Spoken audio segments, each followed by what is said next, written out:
Section 15 हमने देखा था ना, चालू किया था, मतलब सेक्शन 15 इससे क्या मिलता है? ट्रांजैक्शन वैल्यू मिलती है, राइट।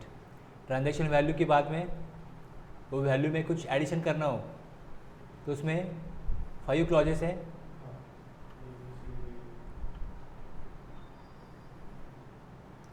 ट्रांजैक्शन वैल्यू कब लेते हैं?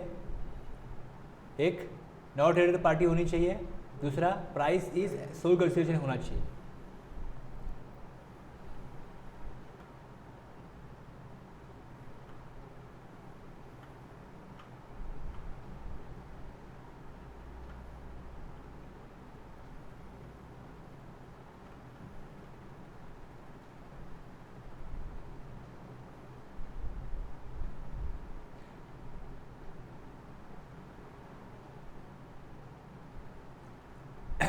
कोई अदर टैक्स है वो ऐड होगा। थर्ड पार्टी का कोई पेमेंट अगर हुआ है लेकिन जो पेमेंट करने की रिस्पॉन्सिबिलिटी सप्लायर की थी तो वो वैल्यू में ट्रांजैक्शन वैल्यू में ऐड होना चाहिए। इसी रिलेटेड एक्सपेंसेस ट्रांजैक्शन वैल्यू में ऐड होने चाहिए। कोई डिले पेमेंट हुआ, पेमेंट डिले हुआ, इसके लिए इंटरेस्ट लेट फीस लगी तो ऐड होना चाहिए। दूसरा, गवर्नमेंट का कोई सब्सिडी है तो वो ट्रांजैक्शन वैल्यू में नहीं आएगा। लेकिन अदर देन गवर्नमेंट अगर कुछ पेमेंट हुआ है तो वो ट्रांजैक्शन वैल्यू में ऐड होगा। तो इसके एग्जांपल क्या क्या देखे थे हमने? सेंट्रल एक्साइज लगता है टोबैको के ऊपर, manufacture tobacco along with GST. Central excise duty को ऐड किया जाएगा ट्रांजैक्शन वैल्यू, उसके बाद जो वैल्यू मिलेगी वो होगी अपनी ट्रांजैक्शन वैल्यू, जिसके ऊपर जीएसटी लगेगा। Any amount that a supplier is liable to pay in relation to such supply but which has been incurred by the recipient, recipient ने पे किया तो सप्लायर को पे करना था। तो इसका एग्जांपल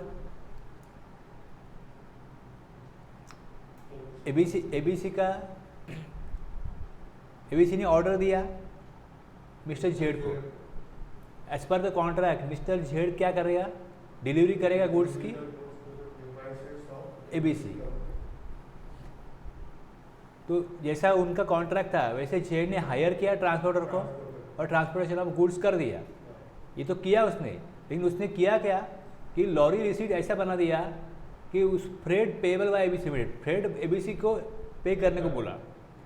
इस केस में जेड जो है वो required to make the payment to the transporter. Z को एक्चुअली पेमेंट करना था, सॉरी जेड को क्या करा, जेड ने पेमेंट किया। ओके, जेड ने अभी जैसे वो लॉरी रिसीट बन गया तो जेड को पेमेंट करना पड़ेगा अभी। As it was the obligation to mister Z making the payment transport, the payment is made by ABC limited. लेकिन ये जो पेमेंट कर रहा है कौन? रिसिपिएंट।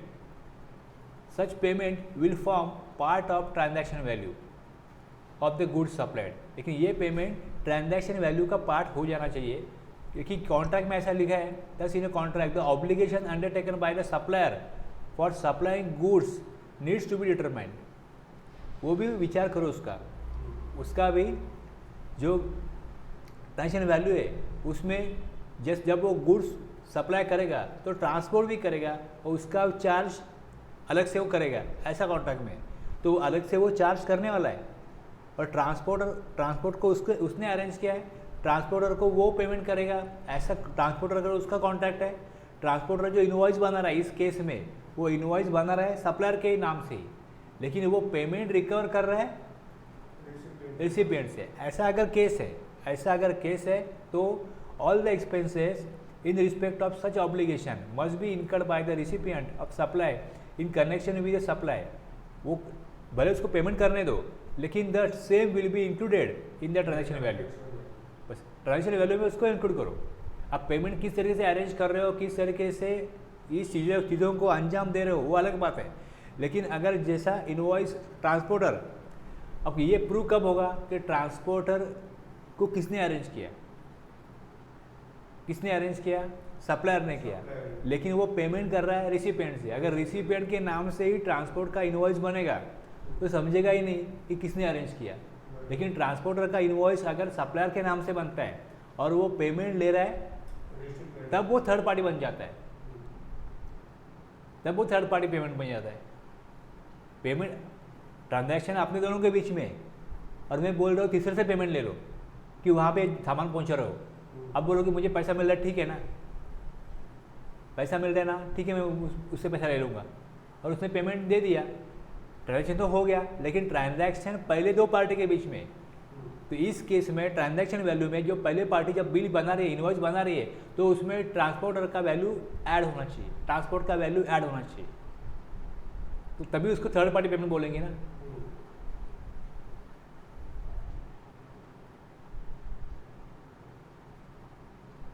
और पैकिंग चार्जेस है, कमीशन है, इंस्पेक्शन सर्टिफिकेशन चार्जेस है, इंस्टॉलेशन चार्जेस है, टेस्टिंग चार्जेस है, ये कुछ भी चार्जेस होने दो वो ट्रांजैक्शन वैल्यू में ऐड होंगे।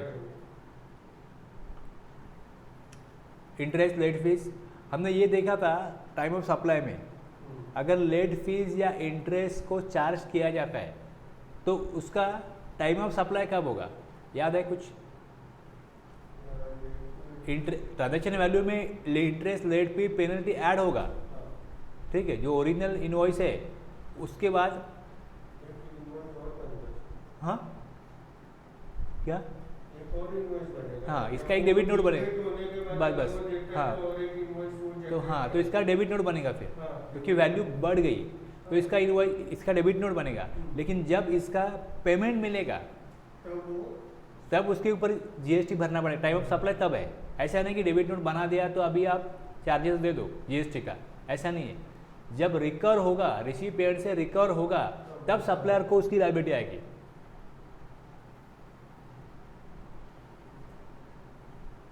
तो 1500 रुपये का ये चार्ज बढ़ गया उसका, लेट पेमेंट किया इसके लिए, लेकिन ये 1500 रुपये जब रिकवर होगा रिसिपिएंट से, तब सप्लायर उस डेट को, टाइम ऑफ सप्लाई उस डेट को होगा जिस दिन उसको पैसा एक्चुअल में मिलेगा।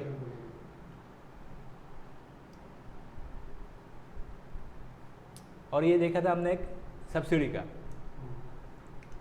इसका एग्जांपल क्या था?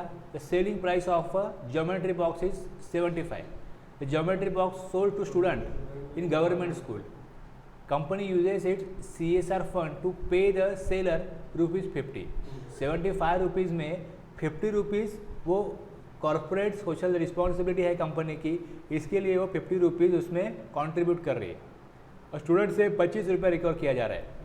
तो जीएसटी 75 रुपीज़ के ऊपर लगेगा या 25 रुपीज़ के ऊपर? क्योंकि ये नॉन गवर्नमेंट सब्सिडी है। कोई सब्सिडी अगर गवर्नमेंट देता है तो उसको एक्सक्लूड करने के लिए बोला, बाकी कोई भी सब्सिडी हो उसको ट्रांजैक्शन वैल्यू में ऐड करो। एक्चुअली ट्रांजैक्शन वैल्यू कितनी होगी स्टूडेंट के लिए? 25, जो कि 50 रुपया CSR फंड से उनको मिल रहा है, लेकिन 75 कंपनी को मिल रहा है। तो कंपनी 75 के जो मतलब सेलर है ज्योमेट्री बॉक्स का, उसको 75 रुपीज़ के ऊपर ही जीएसटी लगाना है।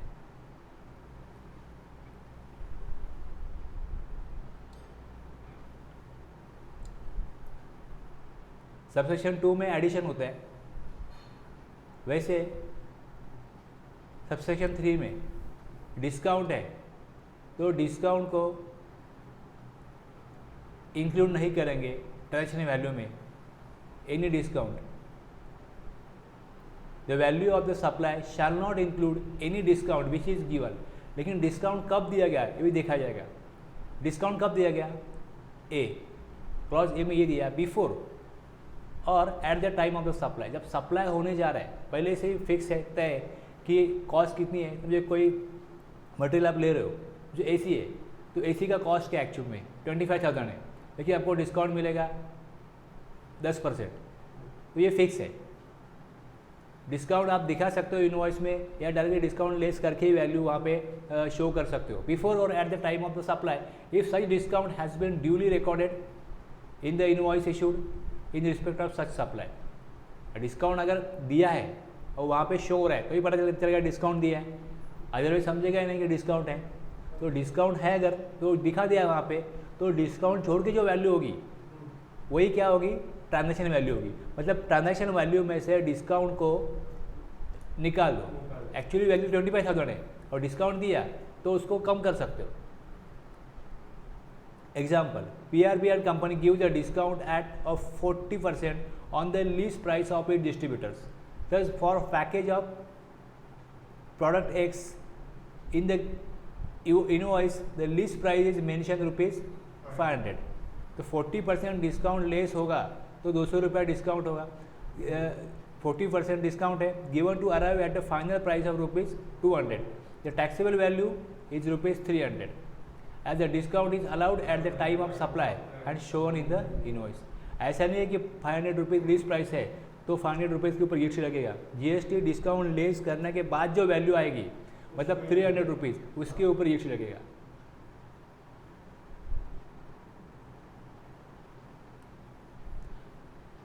दूसरा ऐसा होता है कि after the supply has been effected, supply हो गया मतलब सप्लाई जब हुआ तो ₹500 ही कॉस्ट था और डिस्काउंट बाद में दिया गया, पहले डिस्काउंट नहीं दिया. Eight the time of supply और बिफोर सप्लाई यहाँ पे डिस्काउंट नहीं है. आफ्टर यहाँ पे वर्ड दिया है after the supply has been affected.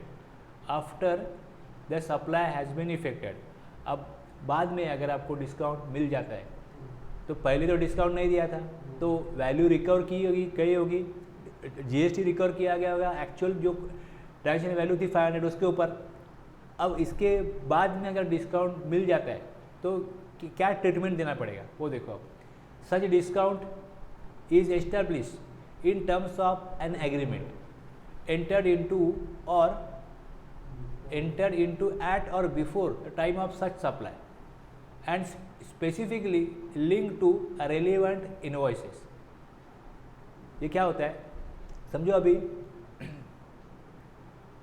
Diwali का सीजन आने वाला है बराबर है, तो लोग टीवी, वॉशिंग मशीन, रेफ्रिजरेटर कुछ भी लेंगे, या जब गर्मी सीजन आएगा तो लोग एसी लेंगे. तो कोई कंपनी क्या ऑफ़र करती है उनके डिस्ट्रीब्यूटर को या जो डायरेक्टली बेचने वाला ट्रेडर है उसको, समझो आपने इस सीज़न में समझो अप्रैल और मई मार्च अप्रैल में 3 महीने, अगर 3 महीने में समझो आपने हमारे 100 एसी अगर बेच दिए, 100 एसी बेच दिए तो आपको हम एडिशनल 10% का डिस्काउंट देंगे. एडिशनल 10% का डिस्काउंट देंगे. समझो एक एसी है उसका कॉस्ट है 50,000 का कॉस्ट है, ये इनको आ रहा है 40,000 में, 40,000 को आ रहा है. ठीक है, अब एडिशनल 4,000 डिस्काउंट मिलेगा. 50,000 जो है 10% बोलेंगे तो और 5,000 कम हो जाएगा तो 35,000 आपको कॉस्ट आएगी. लेकिन कब आएगी जब आपने 100 एसी बेच दिए तो. लेकिन नहीं बिके तो क्या, तो अभी लिस्ट प्राइस कितनी आती है आपको 40,000, तो 40,000 में ही आपको ट्रांजैक्शन होगा. इनवॉइस जब बनेगा तो 40,000 का ही बनेगा. और मार्च, अप्रैल और मई के बाद में 31 मई के बाद में हम हिसाब करेंगे कि कौन सी डिस्ट्रीब्यूटर ने कितना बेचा. और जिस डिस्काउंट में हम कंपनी है, हम सप्लायर है एसी के, हम ये देखेंगे कि कौन से डिस्ट्रीब्यूटर ने या कौन से ट्रेडर ने जिसको हमने सप्लाई किया था किसने मार्च, अप्रैल और मई के महीने में 100 से ज़्यादा एसी बेचा है. और जिसने बेचा होगा उसके जिसको जो इनवॉइस दिए थे उस इनवॉइस में हम समझो 10 एसी है, 20 एसी है, 50 एसी है, 100 हो गए पूरे. और अगर उसने बेच दिया, हो पूरा मटेरियल बेच दिया है, या उसने उतना मंगाया तो वो 100 के ऊपर मंगाया और अभी कुछ रिटर्न नहीं कर रहा है वो. कभी कंपनी क्या करती है, दे देती है और बाद में नहीं बिका तो रिटर्न भी ले लेती है. तो यहाँ पे वो वाला सप्लाई नहीं है. कौन सा वाला कि अगर गुड्स पहले दिया रखो, आप नहीं बिका तो वापस ले लो, वैसे वाला नहीं है. एक्चुअली इनवॉइस बना दिया और बाद में रिटर्न ले लिया, गुड्स रिटर्न कर दिया बाद में.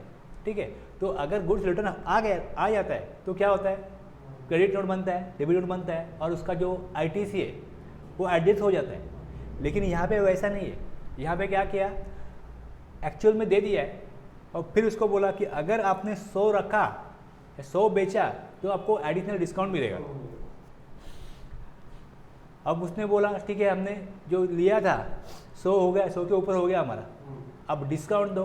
तो फिर वो क्या करेंगे, क्रेडिट नोट इशू करेंगे, इनवॉइस से लिंक होगा और उतना समझो 100 एसी है तो 50,000 का क्या होगा, उतना 50,000 नहीं, कितना 5 लाख होगा ना अभी, 5 लाख जो होगा अमाउंट, उतना उसका अमाउंट कम हो जाएगा। उसके ऊपर जो जीएसटी लगा होगा, डिस्काउंट दिया ना, ये बाद में कॉस्ट कम कर दिया, लेकिन गुड्स वापस नहीं लिया, गुड्स तो उसके पास ही है, लेकिन इसका कॉस्ट कम कर दिया। और यहाँ पे ऐसा नहीं है कि हमने कॉस्ट गलती से ज़्यादा लगाया था, कॉस्ट तो सही लगाया था, लेकिन उसको जैसा जैसा उनका एग्रीमेंट था, इसका एग्रीमेंट बनाया कि अगर आपने 100 से ज़्यादा एसी बेचे तो आपको एडिशनली 5,000 का डिस्काउंट मिलेगा। तो 100 इंटू 5,000 डिस्काउंट होगा। तो उतना उसको डिस्काउंट जब दिया तो input tax credit is attributable to the discount on the basis of document issued by the supplier has been reverse by the recipient of the supply. इसमें जैसा 5 लाख आपका कम हो जाएगा तो आपका आईटीसी भी उसमें से डिडक्ट होगा, मतलब सप्लायर उतना गवर्नमेंट को टैक्स रिवर्स कर देगा, क्योंकि हमने क्या किया, डिस्काउंट दिया और क्रेडिट नोट इशू किया। इसमें उसको अलाउड है, इसमें उसको अलाउड है कि वो वहाँ पे इनपुट टैक्स क्रेडिट जो है वो कम करे, डिस्काउंट बाद में दिया तो भी, क्योंकि उसका एग्रीमेंट वैसा था। The agreement of GL electrical appliances which its traders is that sale of washing machine over 500 pieces in the Diwali month will entitle them to discount at 5% per machine sold in the next month. As per the agreement, the discount has to be worked out for each invoice. The taxable value will be bill price minus 5%. ये normal बात है, लेकिन समझने जैसा क्या है, the dealer must reverse the proportionate input tax credit on the relevant stock to bring it in line with the reduce tax. ऐसा नहीं कि सिर्फ आपने जो मशीन खरीदे या वॉशिंग मशीन खरीदे उसमें से जितना डिस्काउंट मिला उतना अमाउंट कम हो जाएगा, ऐसा नहीं। जो आपने इनपुट टैक्स क्रेडिट लिया है वो भी तो आपका कम होगा, वो भी कम होगा। मतलब इस महीने जो आपने डेबिट नोट इशू किया वो क्रेडिट नोट देगा। तो ऐसा नहीं है कि ये सिर्फ आपका अकाउंटिंग एंट्री है, इसमें टैक्स ट्रीटमेंट भी होगा। अकाउंटिंग में तो 5 लाख कम देंगे उसको, लेकिन वो जो इनवॉइस बनाएगा वो सिर्फ 5 लाख का नहीं बनाएगा, उसके ऊपर जीएसटी भी वो क्या करेगा, चार्ज करेगा कि इतना अमाउंट मैं कम ले रहा हूँ तो उतना जीएसटी मैं गवर्नमेंट को कम दूंगा। जैसा वो गवर्नमेंट को कम देगा, जो ट्रेडर है उसको भी गवर्नमेंट को उतना रिवर्स, मतलब उतना वो उसको देना पड़ेगा जो उसने पहले इनपुट टैक्स क्रेडिट लिया था।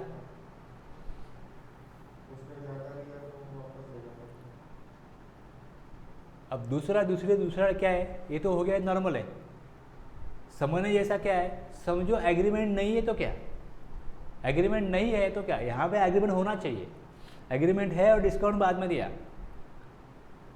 Non deductible discount. अब ये देखो, a company announces year end discount after viewing dealer performance during the year.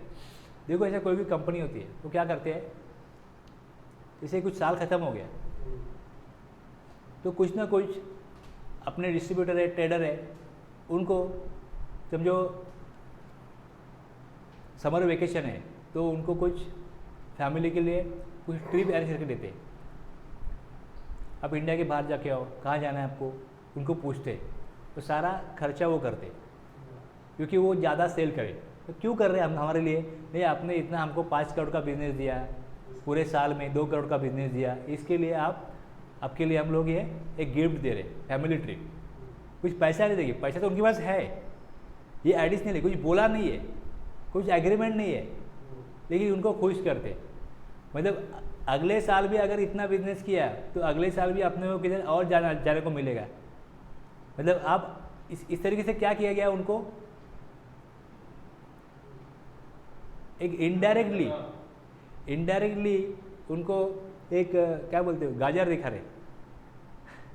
इस साल तो यहाँ भेजा, अगले साल आप बोलो चलो आपको ऑस्ट्रेलिया जाना है, अगले साल ऑस्ट्रेलिया भेजते।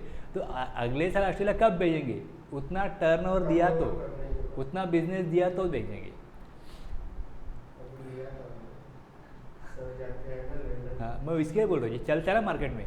जब इस तरीके से कुछ उनको फैमिली ट्रिप देंगे या कुछ पैसा देंगे, अगर कुछ पैसा दिया तो year end discount are based on performance slabs, तो कंपनी स्लैब बनाती है कि इसका इतना हुआ तो इसके लिए उसको इतना मिला।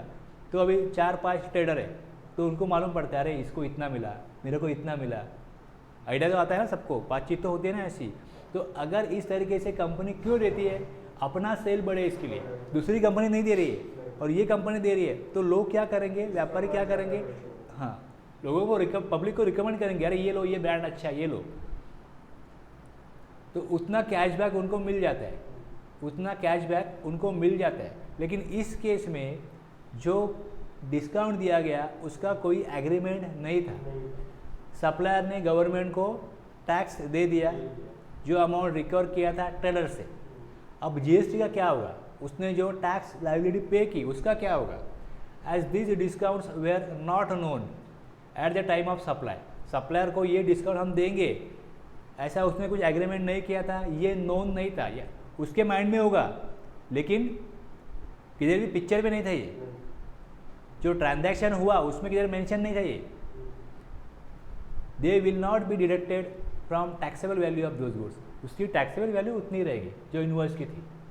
और ये जो इनवॉइस बनेगा ये सिर्फ उनका अकाउंटिंग एडजस्टमेंट होगा कि आपको मुझे 40 लाख देना है, आपको मैंने 5 लाख डिस्काउंट दे दिया, 50 लाख दे दो, तो 5 लाख का वो क्या करेगा, एडजस्टमेंट एंट्री करेगा कि इतना अपने को डिस्काउंट मिल गया, उसका कोई जीएसटी का एडजस्टमेंट नहीं होगा इस केस में। सर लेकिन कुछ कंपनीज क्या करती है, मतलब मैंने देखा वो समझो अपने को डिस्काउंट देना है, कुछ ऐसा कुछ हुआ है। हाँ, तो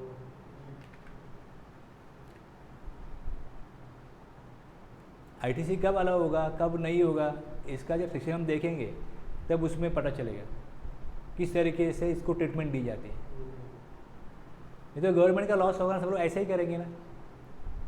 1 लाख का अगर उसको बाद में डिस्काउंट दिया और उसको आईटीसी गवर्नमेंट को देना पड़ा, और जैसे आप बोल रहे हो कि वो मटेरियल दे रहा है, 1 लाख समझो वापस करना है उसको, डिस्काउंट देना है, तो 1 लाख का वो मटेरियल दे देता है, उसका वो 0 चार्ज देता है। लेकिन उसका उसको आईटीसी नहीं मिला तो ही ये मैच होगा ना, अदरवाइज जीएसटी में डिफरेंस आएगा। यहाँ पे 1 लाख का आईटीसी अपना 1 लाख का उसने लायबिलिटी पे कर दिया है, और जो लायबिलिटी उसने पे किया होगा उसके ऊपर उसने आईटीसी क्लेम किया होगा। लेकिन अब वो जो मटेरियल देते हैं 1 लाख का, जिसके ऊपर वो समझो फ्री सैंपल दे रहा है या कुछ भी दे रहा है, इस नाम पे वो दे रहा है मटेरियल, तो उसका उसको आईटीसी क्लेम नहीं मिलेगा अगर वो मैन्युफैक्चरर है तो, क्योंकि उसके आउटपुट में अगर जीएसटी नहीं है तो इनपुट में भी जीएसटी नहीं होना चाहिए।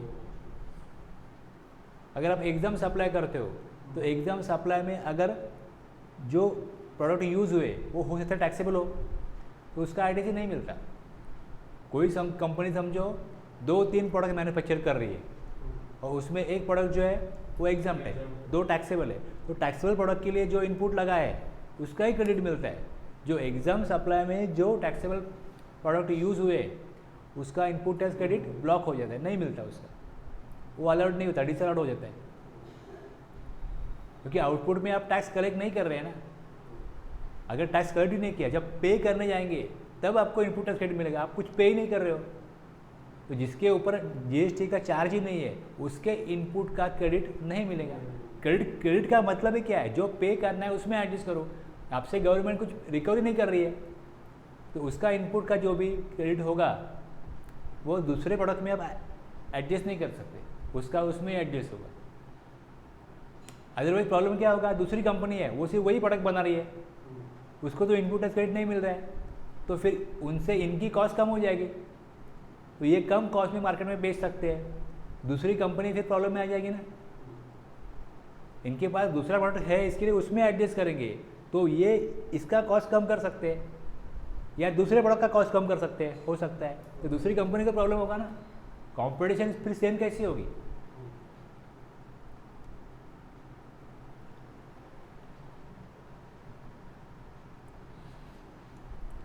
तो 15(3)(a) में क्या दिया, एनी डिस्काउंट गिवन बिफोर और at the time of such supply deduction from value, value से डिडक्ट करो। और any discount given after supply, after supply अगर वो एग्रीड एट द टाइम और before supply, value deduction allowed, link to the invoice होना चाहिए, ITC reverse by recipient. जब supplier credit note देगा डिस्काउंट लगा के देगा, और सप्लायर और ट्रेडर के लिए, रिसिपिएंट के लिए आईटीसी जो पहले उसने क्लेम किया था वो रिवर्स करना पड़ेगा। और अगर एग्रीमेंट नहीं है, deduction not allowed, deduction not allowed. एक डिस्ट्रीब्यूटर का मैंने देखा, उसको कुछ मटेरियल आता है, जिस कॉस्ट में मटेरियल आता है कंपनी उसको बोलती है कि आप इसको बिग बाज़ार में बेचो, आप इसको डीमार्ट को बेचो। उसको आता है, समझो कोई प्रोडक्ट है, कोई आइटम है, वो उसको 80 रुपीज़ में आता है, और उसको इसके ऊपर उसको कुछ समझो 10% का उसको कमीशन मिलता है, तो 88 को वो बेचता है, उसको 8 रुपये मिलना चाहिए। लेकिन कंपनी उसको क्या बोलती है, आप इसको, आपको 80 में आ रहा है ना, तो आप इसको 67 में डीमार्ट को बेच दो, क्वांटिटी बहुत ज़्यादा मिलती है, आप बेच दो 67 को। अब इसको आया ही 80 को है और बेच रहा है 67 को, तो 13 रुपीज़ तो उसको अभी, तो कंपनी क्या बोलती है, अब हमने आपको बोला 67 को बेचने के लिए, आपका 8 रुपीज़ का क्या है, हाँ, तो आप 59 रुपीज़ ही हमको पे कर दो, आप हमको 59 रुपीज़ ही पे कर दो, मतलब आपको जो 8 रुपीज़ मिलना चाहिए ना वो मिल जाएगा। इनवॉइस बन गया 80 रुपीज़ का, जीएसटी 80 रुपीज़ के ऊपर लगा हुआ है, उसका उसको आईटीसी मिल जाता है। देखो अभी सिचुएशन क्या होगी, देखो 8 रुपीज़ का उसका क्या है, सॉरी 80 रुपीज़ के ऊपर कुछ उसका इनपुट टैक्स क्रेडिट होगा, समझो वो 10% है, समझो वो 10% है समझने के लिए, तो वो 8 रुपीज़ का उसको आईटीसी मिलेगा, और वो बेच रहा है 67 को, तो 6.7 रुपीज़ क्या होगा, उसका लायबिलिटी होगा। हर बार वो ज़्यादा टैक्स पे करके मटेरियल खरीदता है और कम कॉस्ट पे बेचता है, और कंपनी को बोलता है कि आप अपनी स्कीम अनाउंस किया था उसके लिए, फिर बाद में मुझे बोला कम में बेचो। किसी और को बेचा तो कॉस्ट 88 रुपीज़ ही है, लेकिन कुछ स्पेसिफिक ट्रेडर है, उनको अगर वो बेचता है तो ही अलग अलग स्कीम है, किसको 67, किसको 69, अलग अलग कॉस्ट पे जाता है। तो जितना उसका कमीशन है उसको दे दिया जाए, लेकिन इनवॉइस तो सबका 80 का ही बनता है, तो जितना कॉस्ट डिफरेंस आ गया उतना वो क्लेम करता है। उसका क्लेम कंपनी को मिल जाने के बाद कंपनी उसको बोलती है कि अभी आपका जो 5 लाख का पेमेंट है, वो 5 लाख पेमेंट मत करो, आप उसमें इतना इतना हमारा जो आपका नुकसान हुआ है वो एडजस्ट करके आप 4 लाख का पेमेंट कर दो। तो उसको 4 लाख का फिर क्लेम जैसा बनता है उसके ऊपर वो क्रेडिट नोट इशू करते हैं। लेकिन ये कोई एग्रीड नहीं था, ये एग्रीड नहीं था, नॉट एग्रीड। ये तो कंपनी को माल उतना बिक नहीं रहा है, इसके लिए अपने मार्केटिंग पर्सन्स को वो क्या करती है, अलग अलग जगह पे बेचती है, और फिर उनसे वो डील करते हैं कि आप इतना क्वांटिटी लोगे तो ही आपको डिस्काउंट देंगे, तो तैयार हो जाते हैं। तो ठीक है, हम इतना क्वांटिटी उठाते आपसे, मतलब उस महीने में अगर उतना मटेरियल लिया तो डिस्काउंट नहीं मिलेगा। कंपनी चलनी चाहिए ना, कंपनी का उतना सप्लाई नहीं हो रहा है, तो फिर उनको कॉस्ट कम करना पड़ता है, तो वो कॉस्ट कम करते हैं। लेकिन इसके पास क्या हो रहा है, हर महीने 8 रुपीज़ का वो आईटीसी रिकॉर्ड कर रहा है, और लाइबिलिटी में 6.7 या किसको ज़्यादा बेचा तो मैक्सिमम उसके पास 7 रुपये का क्या होता है, टैक्स कलेक्शन होता है। अब 7 रुपये के ऊपर उसको 8 रुपये का आईटीसी हो जाता है, तो उसके क्रेडिट में क्या होता है, 1 रुपये जमा हो जाता है। इस महीना 1 रुपये जमा हुआ, अगले महीने 1 रुपये जमा, उसने कभी आज तक टैक्स भरा ही नहीं, कैश में कभी उसको पे ही नहीं करना पड़ा। नुकसान किसका हो रहा है इसमें, सप्लायर का, कंपनी का, मैन्युफैक्चरर का। मैन्युफैक्चरर जो मेन सप्लायर है वो अपने डिस्ट्रीब्यूटर को 80 रुपीज़ का कॉस्ट बना के बेचता है, और डिस्ट्रीब्यूटर 67 का कॉस्ट लगाता है। तो जो आईटीसी जमा हो रहा है उसके अकाउंट में, वो अल्टीमेटली भर कौन रहा है? मैन्युफैक्चरर। इसको तो फायदा हो रहा है, इसको कभी भरना ही नहीं पड़ता। कंपनी बोलती है हम आपको डिस्काउंट दे रहे हैं ना 8 रुपीज़ का, एक्चुअली आपको 8 रुपीज़ का डिस्काउंट नहीं हो रहा है, आईटीसी भी आपको पे नहीं करना पड़ रहा है। अब हमारा भी पे नहीं करोगे और दूसरी कंपनी का भी पे नहीं करोगे, दूसरी जगह पे आपको टैक्स भरना पड़ता है। ऐसे कोई दूसरी कंपनी का आप माल भी रखो और उसमें ये आप आईटीसी एडजस्ट करो तो आपको बेनिफिट मिल जाएगा। ये फ़ायदा होता है उसको, लेकिन कंपनी को तो मजबूरी है, उनका उतना मटेरियल उतने क्वांटिटी में अगर मार्केट में नहीं बिक रहा है तो उनको इस तरीके से, अदरवाइज डीमार्ट को या किसी ऐसे जो डिस्काउंट हेवी डिस्काउंट दे रहे हैं उनको मैन्युफैक्चरर से भी कम कॉस्ट में आता है और उतनी क्वांटिटी में वो लेते हैं, इसके लिए वो कंपनी उनको उतना कम कॉस्ट देती है। समझ में आ गया ना? मैं एग्जांपल मैंने किस लिए दिया, मेरे पास वैसा एग्जांपल है, वैसा एक्चुअल में होता है मार्केट में। आप बोलोगे ऐसा कैसा? यहाँ तो एग्जांपल जो दिया वो ठीक है, ईयर एंड डिस्काउंट दिया, वो भी तो होता है कि लोग ऐसा फैमिली ट्रिप अरेंज करते हैं या क्या डिस्काउंट देते हैं। और दूसरा मैंने मेरे एक्सपीरियंस में था कि इस तरीके से जो डीमार्ट कम कॉस्ट में, एमआरपी से कम कॉस्ट में अगर मार्केट में मटेरियल बेच रहा है तो क्यों बेच पा रहा है? क्योंकि उनको हेवी डिस्काउंट मिलता है मैन्युफैक्चरर से या थ्रू डिस्ट्रीब्यूटर, उनको स्कीम मिल जाती है, स्कीम अरेंज करती है मैन्युफैक्चरर कंपनी, डिस्ट्रीब्यूटर को बोलती है कम में बेचो इनको और तुम्हारा जो डिफरेंस है वो हमसे ले लो, तुम्हारा जो प्रॉफिट है वो तुमको मिल जाएगा।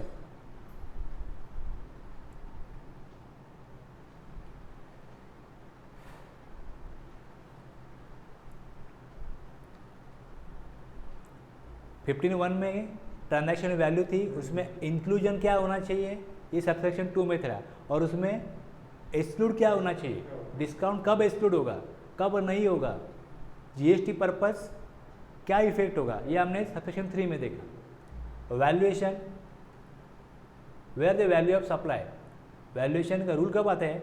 Where the value of the supply of goods और सर्विसेज और both cannot be determined under subsection 1, subsection 1 से डिटरमाइन नहीं कर पाते, the same shall be determined in such manner as may be prescribe. तो रूल देखो, ठीक है। तो रूल्स का क्या है? Chapter 4 of CGST rules 2017 contains rules for determination of value of supply. अगर 15(1) से डिटरमाइन नहीं कर पा रहे हो, where the value can be determined under subsection 15(1). अब डिटरमाइन नहीं कर पा रहे, डिटरमाइन कभी नहीं कर पाते अगर सप्लाई विदाउट प्राइस है, सप्लाई विदाउट प्राइस है या रिलेटेड पार्टी से कोई ट्रांजेक्शन किया है, सप्लाई विदाउट कंसिडरेशन और any other consideration than apply. अब ये देखो, थोड़ा ये इंपॉर्टेंट है, समझो। ये ट्रांजैक्शन जो हो रहा है उसमें विदाउट प्राइस हो रहा है, मतलब अपना ही ब्रांच होगा, अपना ही ब्रांच होगा। समझो एक बैंक दूसरे बैंक को सप्लाई कर रहा है कोई सर्विस गुड्स, तो उसमें कोई ट्रांजैक्शन वैल्यू नहीं होगी, तो विदाउट प्राइस होगा, वो विदाउट प्राइस होगा। दूसरा सप्लाई विदाउट कंसिडरेशन और एनी अदर कंसिडरेशन। कंसिडरेशन होगा, आप एक मोबाइल खरीद रहे हो जिसका कॉस्ट 40,000 रुपीज़ है, तो इसके अगेंस्ट आप 35,000 पे कर रहे हो एज ए कंसिडरेशन और 5,000 दे रहे हो आपका पुराना मोबाइल। तो आपने कंसिडरेशन तो दिया लेकिन अदर फॉर्म में दिया, कैश में नहीं है, काइंड में। ये कैश में है, ये काइंड में। 40,000 नहीं दिया। अगर ये मोबाइल आप बेच देते मार्केट में कि मुझे मोबाइल बेचना है, तो आपको 5,000 मिलता ही था, और फिर वो 5,000 लेके आप 35,000 में 5,000 डालते थे, तो 40,000 कैश में। अगर 40,000 कैश में कर रहे हो तो 15(1) से होगा, और अगर ये काइंड में पे कर रहे हो तो 15(1) से नहीं होगा।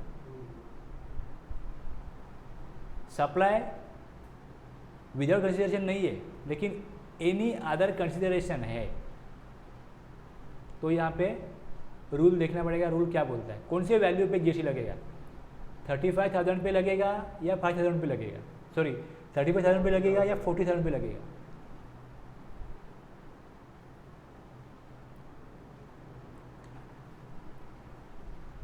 रूल 27 कब कब एप्लीकेबल होता है? Where the supply of goods और services is for a consideration not wholly in money, the value of the supply shall be, किस वैल्यू पे जीएसटी चार्ज होना चाहिए? एक, B the open market value of such supply. Open market value किसे बोलते हैं? Open market value किसे बोलते हैं?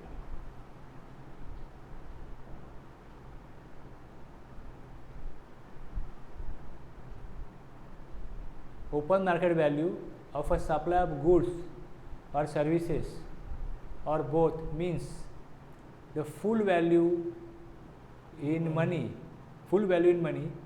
excluding, अगर आप मनी पे करते तो कितनी वैल्यू होती? वो ओपन मार्केट वैल्यू है, excluding integrated tax, central tax, state tax, union territory tax and the cess payable by a person in a transaction where the supplier and the recipient of the supply are not related and the price is the sole consideration to obtain such supply at the same time when the supply being valued is made.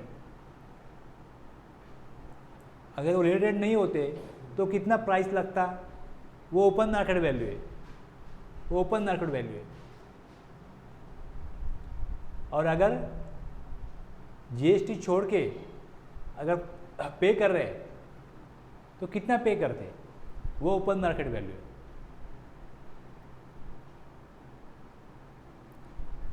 अगर open market value आपको पता नहीं है, समझो आपने कुछ printer manufacture किया, तब इसका ओपन मार्केट वैल्यू में क्या लगाओ? आप तो पहली बार मैन्युफैक्चर किया है, आप प्रिंटर दे रहे हो, उसके अगेंस्ट मैं आपको मोबाइल दे रहा हूँ, तो प्रिंटर की वैल्यू क्या है? Like kind and quality, supply of goods और सर्विसेज और both of like kind and quality means any other supply of goods और सर्विसेज और both made under similar circumstances that in respect of the characteristics. तो मैं क्या बोलूँगा, आपका जो प्रिंटर है उसमें जो आउटपुट आ रहा है वो किस क्वालिटी का है? तो कोई दूसरे कंपनी या कोई प्रिंटर होगा, उसकी क्वालिटी से कंपेयर करो। प्रिंटिंग क्वालिटी क्या है आपकी, वो मेजर करो आप, और उस क्वालिटी का दूसरा प्रिंटर देखो, वो हो गया कैरेक्टरिस्टिक्स। दूसरा क्वालिटी देखो, quantity, functional components, material and the reputation of the goods. अब रिप्यूटेशन उसका है, उतना तो आपका नहीं है, थोड़ा वैल्यू कम होगा। और सर्विसेज और both first mention is the same as, जैसे अभी सैमसंग का है तो LG से कंपेयर कर सकते हो, इज द सेम एज और क्लोजली और सब्सटेंशियली रिसेम्बल्स। इसमें मतलब वैसा डुप्लीकेट, वैसा same, that supply of goods और सर्विसेज और बोथ। तो लाइक काइंड क्वालिटी क्या में क्या देखा जाता है कि अगर आपके पास कोई प्रोडक्ट है तो आप कंपेयर करो दूसरे कंपनी के इन respect of characteristics, quality, quantity, functional components, reputation उस कंपनी का, और फिर उसका जो कॉस्ट है वो डिटरमाइन करो। तो आपको यहाँ पे एक पहले बोला ओपन मार्केट वैल्यू देखो, दूसरा बोला लाइक काइंड एंड क्वालिटी देखो। तो किस तरीके से वैल्यू डिटरमाइन होगी? एक तो पहले तो B the open market value, अगर ओपन मार्केट वैल्यू आपके पास नहीं है उस प्रोडक्ट की। तो दूसरा कंसिडरेशन इन मनी, मनी में कितना है, और money equivalent to consideration not in money, ये कितना है? समझो आपने मुझे प्रिंटर दिया, मैंने आपको मोबाइल दिया, उस मोबाइल की कॉस्ट है मेरे लिए सपोज 10,000, और आप मुझे बोल रहे हो कि प्लस आप मुझे 5,000 दो, प्लस आप मुझे 5,000 दो, मतलब कितना मैंने पे किया? 10,000 का मोबाइल का कॉस्ट था मेरा, और 5,000 कैश में दिया। तो कंसिडरेशन इन मनी कितना है? 5,000, and money equivalent to consideration not in money, वो 10,000 का मोबाइल दिया मैंने, तो मैंने आपको 15,000 दिया, तो value of supply of goods क्या होगी? Value of supply of goods क्या होगी? दोनों की कॉस्ट मिला के होगी, मतलब 15,000 होगी। हम क्या निकल रहे हैं? हम निकल रहे हैं the value of the supply. Value of supply क्या होगा? कंसिडरेशन इन मनी, और कंसिडरेशन मनी में नहीं है, लेकिन उसका कॉस्ट कितना है, दोनों का एडिशन करके जो वैल्यू आएगी वो वैल्यू ऑफ सप्लाई होगी। तीसरा, value of supply of goods और सर्विसेज और both of like kind and quality, like kind and quality. और वो भी अगर डिटरमाइन नहीं कर पा रहे हो तो consideration in money and amount is equivalent to consideration not in money as determined under rule 30 और रूल 31। अब रूल 30 में क्या बोला, ये लिखा यहाँ पे, अगर कोई मैन्युफैक्चरर है गुड्स का, उसको कॉस्ट ऑफ प्रोडक्शन जितना उसको कॉस्ट लग रहा है उसका 10% ऐड करके कॉस्ट बनाए। समझो उसको 8,000 में वो मैन्युफैक्चरर कॉस्ट है उसका, तो 10% ऐड करके कितना होगा? 8,800। तो बस 8,800 उसकी क्या होगी? वैल्यू ऑफ सप्लाई होगी। सर्विस दे रहा है तो सर्विस देने के लिए कितना खर्चा आ रहा है, उसका 110% ले लो। 10% तो मार्जिन होना चाहिए ना। और अगर ये भी नहीं हो पा रहा है कि नहीं मेरे को कितने में आ रहा है मुझे वो भी पता नहीं, तो रूल 31 अप्लाई करो, रेसिडुअल मेथड। रेसिडुअल मेथड ये हमने किस में देखा था? टाइम ऑफ सप्लाई में भी देखा था। कुछ भी एप्लीकेबल नहीं हो रहा तो क्या करना चाहिए? The same shall be determined using reasonable means consisting with principles and general provisions of section 15। Section 15 का जनरल प्रोविजन है, और जो रूल बने हुए हैं इसमें से कुछ मिला जुला के कुछ भी करके आपको वैल्यू तो निकालनी पड़ेगी। और जो वैल्यू आप निकाल रहे हो वो क्यों निकाल रहे हो? क्योंकि आपको ओपन मार्केट वैल्यू पता नहीं है, ओके। और ए बी सी डी आपको एप्लीकेबल नहीं हो रहे, ये आपको प्रूव करना पड़ेगा कि मैं क्यों निकाल रहा हूँ। इसलिए अलग कोई अलग मेथड से निकाल रहा हूँ, कोई अलग फॉर्मूला लगा रहा हूँ। क्यों? क्योंकि ये 3-4 जो केसेस है उसमें से मैं डिसाइड नहीं कर पा रहा हूँ। रियल में ऐसा है तो फिर कुछ भी करके आप जैसा आपको लगता है वैसे करके वैल्यू निकालो। ये आपको फ्रीडम दिया गया, आप जो वैल्यू बोलोगे हम मान लेंगे। लेकिन ये 4 में आपका वैल्यू निकल नहीं रहा था, इसके लिए आप ये कर रहे हो।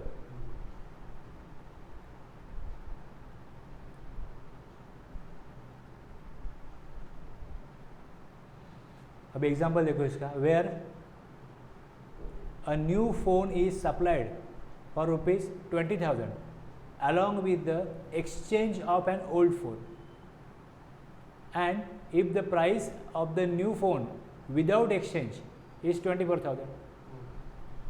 तो 20 कब ले रहा है? जब आप पुराना फ़ोन दे रहे हो। तो open market value of new phone is 24। तो 24 क्या होगा? वैल्यू होगा सप्लाई का। Where a laptop is supplied for ₹40,000 along with barter of a printer, barter of a printer that is manufactured by the recipient, and the value of printer known at the time of supply is ₹4,000, but the open market value of the laptop is not known। Laptop supply हो रहा है 40,000 rupees का,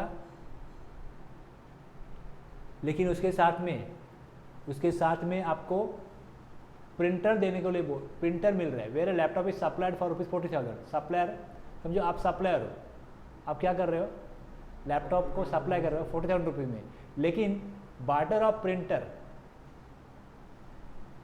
recipient उसको manufacture करता है, recipient उसको manufacture करता है, उसको आप बोलते हो कि मुझे प्रिंटर दे दो। अब प्रिंटर उसने मैन्युफैक्चर किया, कोई ब्रांडेड नहीं है, वो खुद बनाता है।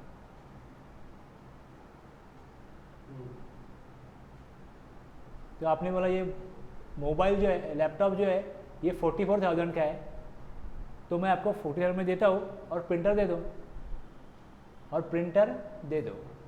आप मुझे 4,000 का प्रिंटर दो, मैं 40,000 में मोबाइल। नहीं, प्रिंटर 4,000 का है कि नहीं है ये अपने को पता नहीं है। प्रिंटर 4000 का है कि नहीं आपको पता नहीं है, क्योंकि यहाँ पे क्लियरली दिया है कि प्रिंटर की वैल्यू नोन नहीं है, नोन नहीं है प्रिंटर की वैल्यू। वो तो बनाता है प्रिंटर, लेकिन वो बेचता नहीं है, उसने आपके लिए बना के दिया, उसने आपके लिए बना के दिया। तो आपने बोला अरे मोबाइल आप लेते हो ना, तो अभी 40,000 में ले लो, प्रिंटर का आपको कोई मैं चार्जेस नहीं दूंगा। और लेकिन आपको मालूम है आपका मोबाइल का ओपन मार्केट वैल्यू 44,000 है, तो आप 44,000 का ही इनवॉइस बनाओगे, जीएसटी 44,000 के ऊपर ही लगेगा, ना कि 40,000 के ऊपर, क्योंकि अभी कंसिडरेशन अदर देन मनी है। तो अभी ट्रांजेक्शन वैल्यू का 15(1) एप्लीकेबल नहीं होगा, अब रूल एप्लीकेबल हो रहा है। तो रूल ये बोल रहा है 27 रूल नॉट इन मनी है, तो नॉट इन मनी ठीक है, आपका दोनों का ट्रांजैक्शन है, उसमें हमें कोई ऑब्जेक्शन नहीं है, लेकिन जीएसटी तो आप 44 के ऊपर चार्ज करोगे। यहाँ पे इतना ही आपके लिए इम्पोर्टेंट है, जीएसटी चार्ज करो 44,000 के ऊपर। प्रिंटर की कॉस्ट नोन नहीं है, लेकिन आप जानते हो ना प्रिंटर की कॉस्ट कितनी होनी चाहिए। आपको लग रहा है अंदर से 4,000 होनी चाहिए, तो मैं 4,000 कम कर देता हूँ। प्रिंटर दे रहा कुछ तो कम करो। अब उसको भी मालूम है उसको खर्चा कितना आया होगा बनाने में, उसको 4,000 से कम खर्चा आया होगा तो ही वो एग्री होगा ना देने के लिए, नहीं तो होगा नहीं। तो प्रिंटर की कोई मार्केट वैल्यू नहीं है, और लाइक काइंड एंड क्वालिटी का भी उसको एप्लीकेबल नहीं हो रहा है। तो लेकिन वो जो मटेरियल ले रहा है उसके लिए उसकी कॉस्ट कम होकर मिल रही है उसको 4,000 से, तो उसकी वैल्यू कितनी होगी 4,000 ही होगी ना। तो अगर वो जीएसटी लगाएगा तो 4,000 के ऊपर लगाएगा, और आप जीएसटी लगाओगे तो आप 44,000 के ऊपर लगाओगे। अगर वो अनरजिस्टर है तो जीएसटी चार्ज नहीं करेगा वो, लेकिन आपको चार्ज करना है 44,000 के लिए, आपके लिए रूल है, आप समझ लो, आप सप्लायर होते।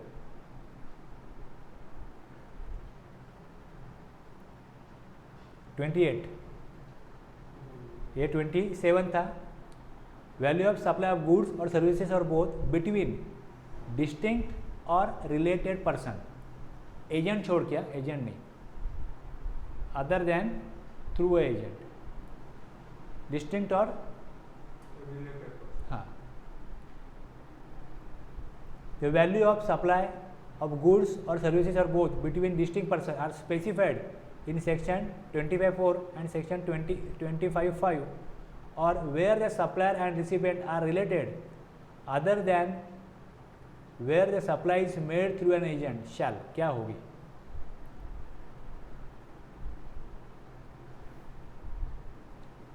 डिस्टिंक्ट और रिलेटेड पर्सन की हम अभी देख रहे हैं 25(4) से रूल आता है, तो रूल 28 में इसकी वैल्यू दी हुई है। Okay, be the market value of such supply, पहले मार्केट वैल्यू देखो, दूसरा लाइक काइंड एंड क्वालिटी देखो, तीसरा consideration in money and amount is equivalent to consideration not in money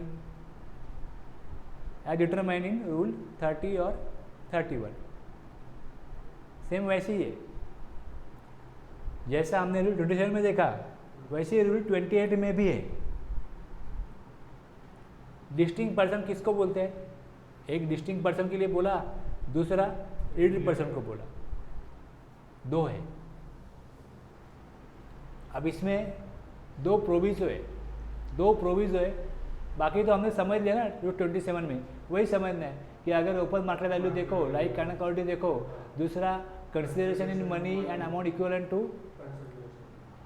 rule 30 में जो मैन्युफैक्चरर है उसको अगर जो कॉस्ट आ रहा है उसका 10% ऐड करके कॉस्ट निकालो, मतलब। और दूसरा कुछ भी ये एप्लीकेबल नहीं हो रहा है तो कुछ भी करके आप वैल्यू को आपके हिसाब से बना दो, वो चलेगा। अगर ये 4 एप्लीकेबल नहीं हो रहा है, ABC और रूल 30 अगर एप्लीकेबल नहीं कर पा रहे हो तो ही आपको रूल 31 से अलग मेथड से, अलग फार्मूला से कुछ वैल्यू आप निकाल सकते हो। प्रोविजो में क्या बोला कि provided that where the goods are intended for further supply as such by the recipient the value shall at the option of the supplier. Supplier को क्या ऑप्शन है? Amount equivalent to 90% of the price charge for the supply of goods of like kind and quality by the recipient to his customer not being a related person. अगर वो receive जो लेने वाला है वो जिसको बेच रहा है वो जितने कॉस्ट में बेचेगा, समझो वो 10,000 में बेचने वाला है, किसको बेचेगा? नॉट रिलेटेड पार्टी को, उसको उसका भी नॉट रिलेटेड पार्टी होना चाहिए। और लाइक काइंड एंड क्वालिटी मतलब जो आप मटेरियल दे रहे हो वैसा ही दूसरा मटेरियल उसके पास है, वो कितने में बेचता है? वो नॉट रिलेटेड पार्टी को 10,000 में बेचता है ना, तो आपके मटेरियल का आप उसको 9,000 चार्ज कर सकते हो।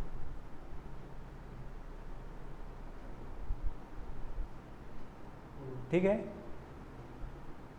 आपकी ब्रांच है, डिस्टिंक्ट पर्सन मतलब आपका ही दूसरा बिजनेस है डिस्टिंक्ट, और दूसरा रिलेटेड पर्सन है।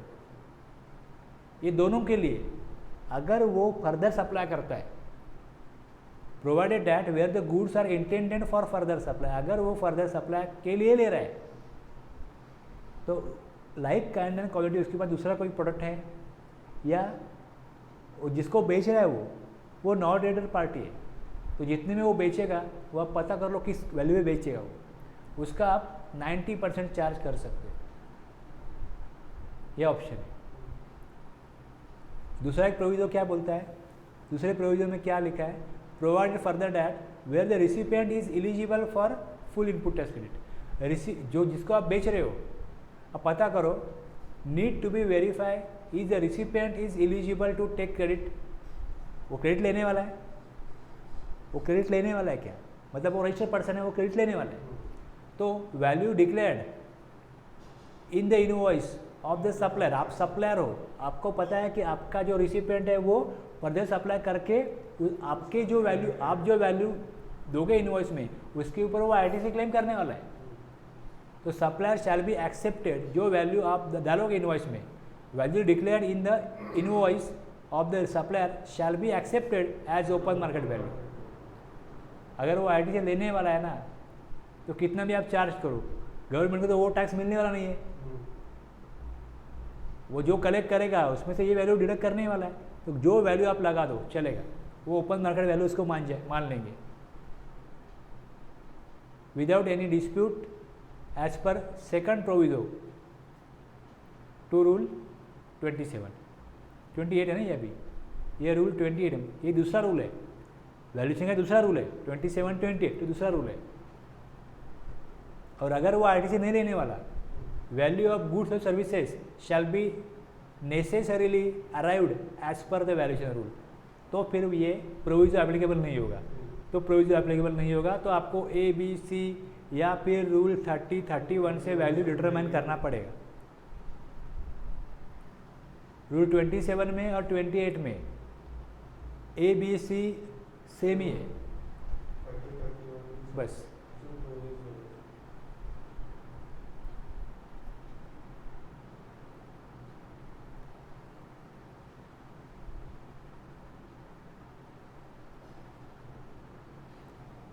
Messr Sona Paints Company engage in business of painting of the interiors of banquet halls. A factory contracts Messr Sona Paints Company for painting its machinery to keep away from corrosion for a free fee of rupees 1,50,000. अब सोना paint subcontracts the work to Messrs Meridian Paints for rupees 1 lakh and ensures supervision of the work performed by them. अब इसमें ये जो transaction है इसमें एक mister Amol है, ये director in both the company, दोनों कंपनी में वही डायरेक्टर है, कॉमन डायरेक्टर हो गया वो डायरेक्टर है तो वो क्या हो गया? रिलेटेड पर्सन हो गया। Generally, Messrs Meridian Paints charges a fixed sum of rupees 1,000 per hour to its clients. It spends 120 hours on this project. State the value of supply of services. कितना value होना चाहिए?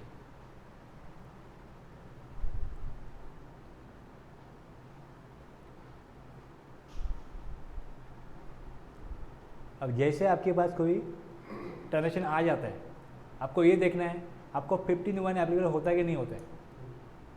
Messrs Meridian Paints and Messrs Sona Paints company are related person as Mister Amol is common director in both the company as per section 51।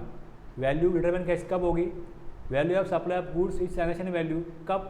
Price actually paid or payable for the supply where supplier and recipient are not related. यहाँ पे तो दूसरा condition applicable नहीं हो रहा है, वो related रहे हैं।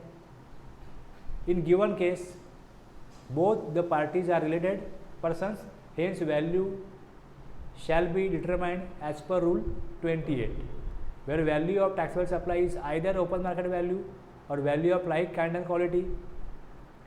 As per given fact, value of taxable supply 1000 into 120, normally वो ये चार्ज करते 1,20,000, but also as per proviso to rule 28, if recipient is eligible for full ITC, then declared value is deemed to be open market value. ऐसा जरूरी नहीं है कि वो cost कम ही दिखाए, कॉस्ट ज़्यादा भी दिखा सकते हैं कुछ अलग काम के लिए, कुछ अलग पर्पस के लिए। Hence, the value can also be rupees 1 lakh if recipient is eligible for full ITC.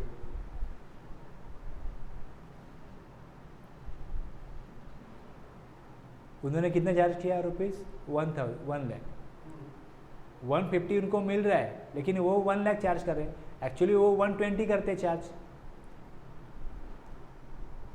लेकिन अगर दूसरे का आपका डायरेक्ट काम है तो आप उतना चार्ज करते हो, डायरेक्ट नहीं है ना, दूसरे के थ्रू है तो वो कम भी बोल सकता है। तो यहाँ रिलेटेड पार्टी आ गया क्या, इसके लिए हमको हमारा वैल्यू बढ़ाना पड़ेगा? जरूरी नहीं ना। तो फिर प्रोविजो है तो प्रोविजो बोल रहा है ठीक है आप ले सकते हो। रूल तो बना दिया लेकिन हो सकता है कि रूल गलत, रूल उनके लिए प्रॉब्लम क्रिएट करता हो। आप बोलोगे वो रिलेटेड नहीं भी होता, वो रिलेटेड नहीं भी होता तो भी सामने वाला हमको ऐसे ही बोलते लोग कि हमारा कॉन्ट्रैक्ट है, तुमको 1,20,000 नहीं मिलेगा। जो कॉन्ट्रैक्ट दे रहा है उसमें कुछ और उनको कमीशन किसी को देना पड़ता होगा, कुछ भी होता होगा। अमूल ने काम दिया है तो अमूल बोलेगा मैं काम देता हूँ, हमारी कंपनी का काम है, दूसरी कंपनी में डायरेक्टर है उसको बोलता है कि काम दूंगा मैं कमीशन लूँगा। जब कोई दूसरी पार्टी से करवाता हो वो डायरेक्टर हुआ भी उस कंपनी में तो भी उस कंपनी को ऐसे ही वो काम देगा, जरूरी नहीं ना। या फिर वो यहाँ पे जो कॉस्टिंग दे रहा है वो क्यों दे रहा है कि उसको मालूम है कि यहाँ पे इतना मार्जिन होना चाहिए, कंपनी बोल रही है इतना मार्जिन अपने को मिलना चाहिए, तो दूसरी कंपनी को दे या किसी और को दे, लेकिन अपने को इतना कॉस्ट मिलना चाहिए और अपने को जो काम करने वाला है वो 1 लाख में मिलना चाहिए, चाहे तेरे दूसरी कंपनी का हो चलेगा। लेकिन रूल क्या बोलते हैं? रूल बोलते हैं नहीं, आप नॉर्मली वो 120 चार्ज, वो 1,20,000 चार्ज करते हैं ना, तो यहाँ पे उतना ही चार्ज होना चाहिए, जीएसटी उसके ऊपर लगना चाहिए। तो यहाँ तो इनका खेल बिगड़ जाएगा ना फिर। आप ये सोचो कि आप उस भूमिका में हो, उस कैरेक्टर में हो, आप अमोल हो, आप उस जो मेसर सोना पेंट कंपनी है वो हो या कोई भी हो, तो आप वैल्यू क्या करोगे? आपको इनवॉइस बनाना है तो आप क्या करोगे? क्या वैल्यू पे इनवॉइस बनाओगे और किस सेक्शन से बनाओगे, किस रूल से बनाओगे? हाँ वो देखना पड़ेगा। हम क्यों सीख रहे हैं? अगर हमारे पास ऐसा सिचुएशन आ जाए तो तब कौन से वैल्यू पे जीएसटी लगाना है वो समझने के लिए हम समझ रही है कि अरे क्या एप्लीकेबल होगा, 15(1) एप्लीकेबल होगा क्या? नहीं होगा, क्यों? रिलेटेड पर्सन है तो रूल एप्लीकेबल होगा, तो 27 होगा, 28 होगा, 29 होगा। तो 28 किसके लिए है? डिस्टिंक्ट पर्सन के लिए या रिलेटेड पार्टी के लिए। तो यहाँ पे रिलेटेड पार्टी है, रिलेटेड पार्टी आ गया था अमोल, तो उसको फिर 15(1) से डिटरमाइन नहीं कर पाएगा वो, तो फिर आपको प्रोविजो की वजह से आईटीसी मिल जाएगा, क्योंकि प्रोविजो की वजह से वो वैल्यू आप ले सकते हो, क्योंकि प्रोविजो ये बोल रहा है कि जो वैल्यू आप बोलोगे वो ओपन मार्केट वैल्यू मान लिया जाएगा, वो एक्सेप्ट किया जाएगा as a open market value. तो आप चार्ज कर सकते हो जो वैल्यू आपने वहाँ पे डिसाइड किए 1 लाख, वो चार्ज कर सकते हो, क्योंकि आगे रिसिपिएंट जो है वो आईटीसी लेने वाला है, तो ठीक है चलेगा, कोई गवर्नमेंट का नुकसान नहीं होगा इसमें। ये क्यों बनता है ऐसा कि लोग इस तरीके से बोलते हैं कि आपको क्या मिलेगा, आप खाली पीले हमको बोलते हो कि नहीं आप तो 1 लाख ले रहे हो लेकिन 120 के ऊपर ही जीएसटी लगेगा, क्योंकि आपकी तो ओपन मार्केट वैल्यू वही है, तो फिर हम लगा भी देंगे लेकिन वो हमारे लिए लॉजिकल नहीं होगा ना, हमारा अकाउंटिंग गड़बड़ हो जाएगा और आपको फिर हम जीएसटी जमा कर देंगे, बाद में आईटी से लेने वाले हैं, तो गवर्नमेंट के जेब में तो कुछ जाएगा नहीं ना, इसके लिए वो प्रोविजन बन गया। ठीक है, अगर वो सामने वाला आईटीसी ले रहा है तो फिर चलेगा 1 लाख, लेकिन अगर वो दूसरी कंपनी है वो अनरजिस्टर है तो नहीं चलेगा,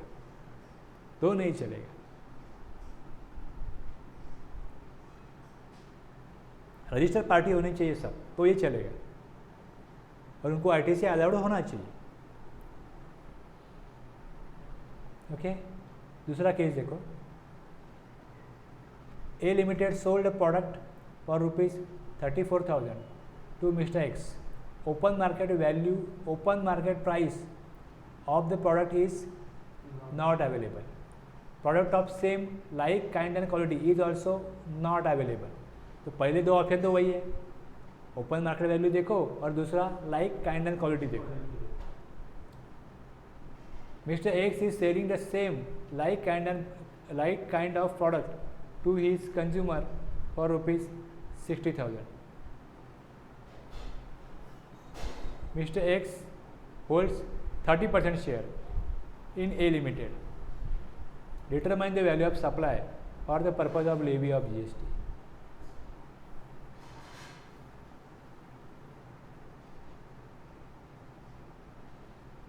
क्या हो रहा है यहाँ पे, A Limited sold a product for ₹34,000 to Mr. X. X जो 25% का शेयर बोला है ना, उससे ज़्यादा हो तो क्या हो गया, रीडर पार्टी होगा। तो रीडर पार्टी को वो बेच रहे हैं 34,000 to mister X, open market value not available,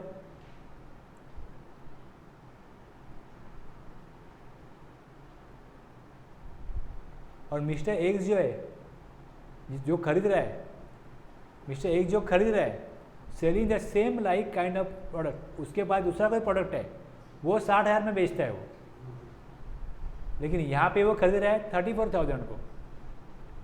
determine the value of supply for the purpose of levy of GST, वो कितने में बेचे वो उनका दोनों का ट्रांजैक्शन है, उसमें गवर्नमेंट इंटरफेयर नहीं कर रही कि नहीं आप 34,000 का कैसे बेच सकते हो, आप तो 40 में बेचो, ऐसा नहीं बोल सकती। उनका सिर्फ वैल्यू, जिस वैल्यू के ऊपर आप जीएसटी दोगे ना उसके ऊपर ही उनका कंट्रोल होगा। जीएसटी चार्ज करने के लिए कौन सी वैल्यू होनी चाहिए वही वो बोल सकते हैं कि हमको तो इस वैल्यू के ऊपर जीएसटी चाहिए, इतना ही वो बोल सकते हैं। आप कितने कॉस्ट में बेचो वो तो आपका डिसीजन है, उसके ऊपर गवर्नमेंट इंटरफेयर नहीं कर रही। आपको बिजनेस करना है तो कॉस्टिंग तो आपको आपका देखना पड़ेगा, कॉम्पिटिशन है तो कितने कॉस्ट में अगर मैं बेचूंगा तो मुझे धंधा मिलेगा। आपको बिजनेस करना है, धंधा करना है तो आप अपना कॉस्ट देखो, लेकिन जीएसटी किस वैल्यू पे होगा।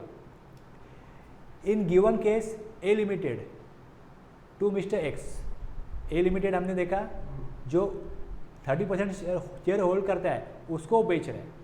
Are related person, mister X holds more than 25% shares in A limited, transaction value of ₹34,000 is not acceptable. 34 जिसके ऊपर आप जीएसटी चार्ज करोगे वो एक्सेप्टेबल नहीं है for assessment as both the parties are related. In such case value shall be determined as per rule 28 as given in case. आप पहले हाथ ऊपर कर दिया आपने, ओपन मार्केट वैल्यू पता नहीं है, दूसरा लाइक काइंड एंड क्वालिटी पता नहीं है, so we can use the proviso. Proviso में लिखा है where it is stated that if recipient further supply, recipient further supply कितने को कर रहा है, 60,000 को कर रहा है, तो उसका 90% कितना होता है वो निकालो, तो 54,000 के ऊपर जीएसटी देना पड़ेगा।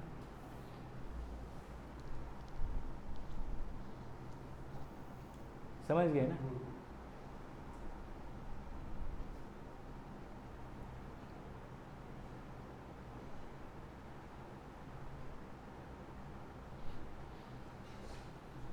अब एजेंट के लिए रूल 29 है, value of supply of goods made or received through an agent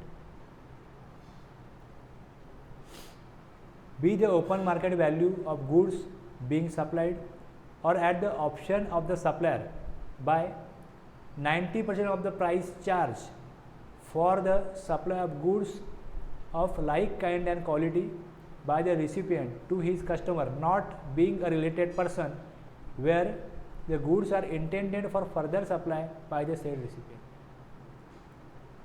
option क्या दिया? एक ओपन मार्केट वैल्यू है, दूसरा जितने में बेच रहे हो उसका 90%, फर्दर सप्लाई अगर हो रहा है तो 90%. दूसरा where the value of supply is not determined under clause A, अगर ए से डिटरमाइन नहीं हो रहा है तो रूल 30 का देखो, रूल 31 देखो.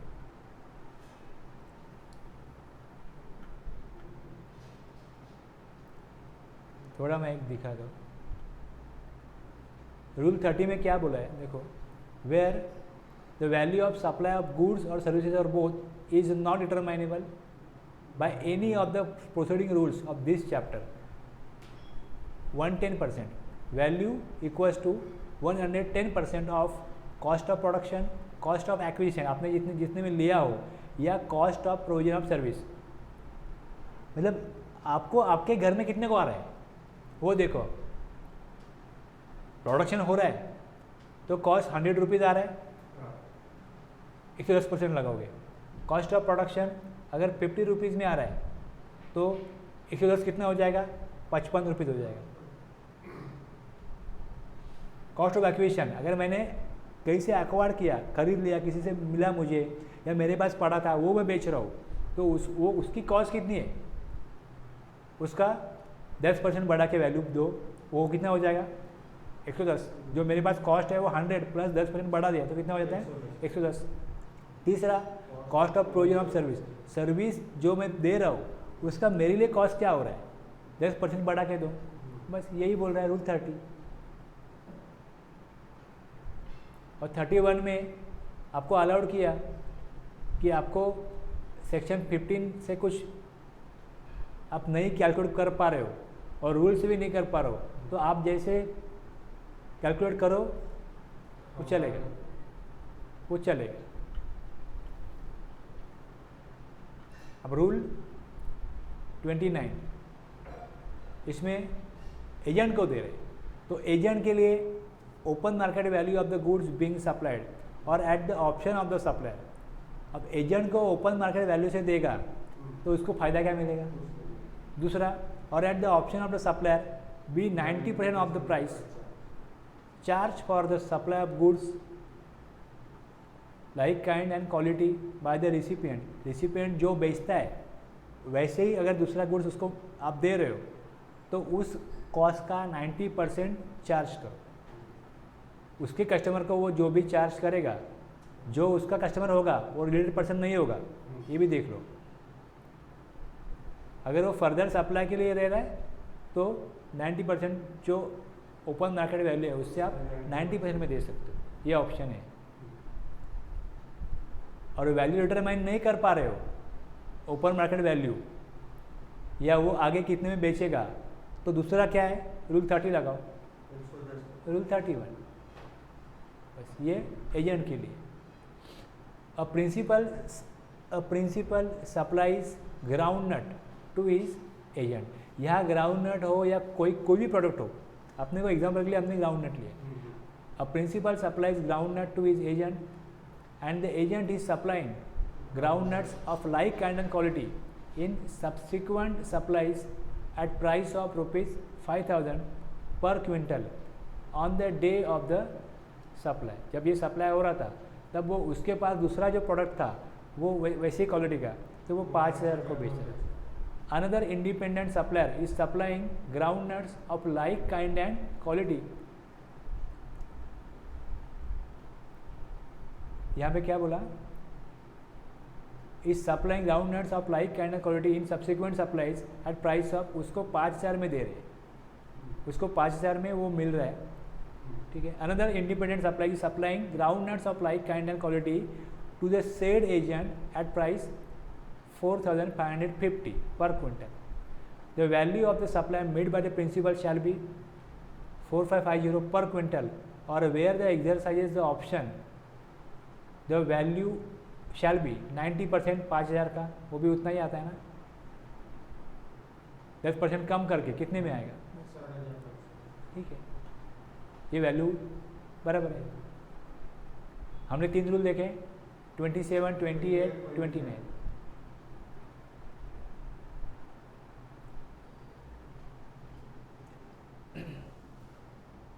Consideration is not hold in money अगर है तो ओपन मार्केट वैल्यू.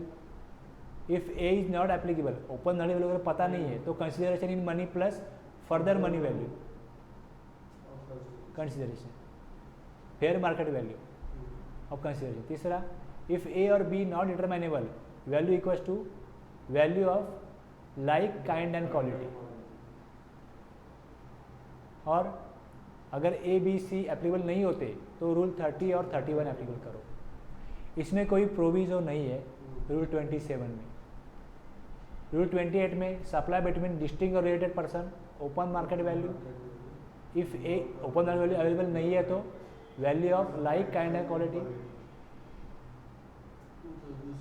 ए बी सी तो है ही नहीं ना, यहाँ पे सी तो है ही नहीं. एक्चुअली यहाँ से यहाँ कॉपी पेस्ट कर दिया ना तो सी आ गया. If A B not determinable then apply rule 30 और 31. और प्रोविजो 1 में क्या बोला, 90% ऑफ द प्राइस चार्ज. अगर फर्दर सप्लाई हो रहा है तो 90%. और प्रोविजो 2 में अगर वो रिसिपेंट आईटी से लेने वाला है तो जो वैल्यू आप इनवॉइस में डालोगे वही ओपन मार्केट वैल्यू मान लिया जाएगा.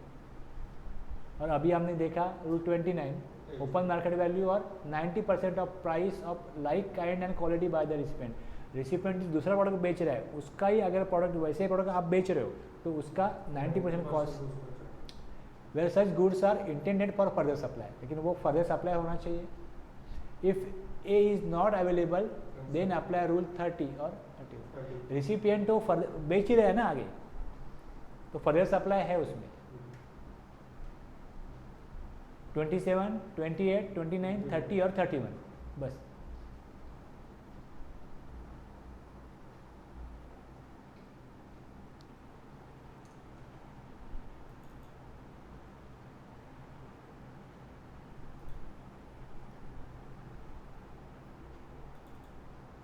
यहाँ पे अपना वैल्यूएशन एंड होता है. और भी रूल है लेकिन वो मैं कवर नहीं करूँगा, वो जनरल सबके लिए नहीं है. जो रूल मैंने कवर नहीं किए